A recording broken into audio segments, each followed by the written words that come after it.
Ayun, good day mga kalapatids. Magandang umaga, no? So, 7 days na nila ngayon mga kalapatids. Ito yung gagamitin natin. 4-in-1 powder, anti-cancer mga kalapatids. E. coli, parotid, and coccidiosis. So, ito yung papainom natin sa kanila na 3 araw. Alright, tara, let's go. 1 teaspoon lang mga kalapatids. 4 liters water.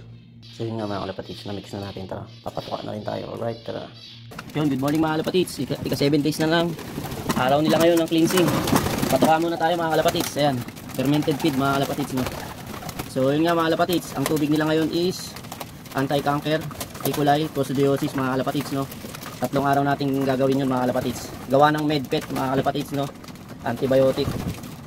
Yan, para hindi sila kapitan ng mga anumang bakterya o sakit ng mga kalapatids. 3 araw natin gagawin mga kalapatids sa ating mga warriors, pati na rin sa mga YB. Ayan, kumakain na sila, oh, mga kalapatids. Mga YB natin ngayon, no?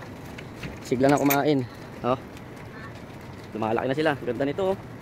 Pula, alak ni Angel Florison mga kalapatids. Yan, first clutch nila. Ang pares niya si 2-1. Yan mga YB natin. So yun nga mga kalapatids. Yan, konti lang yung patuka nila ngayon. Saglit lang yan, ubos na yan.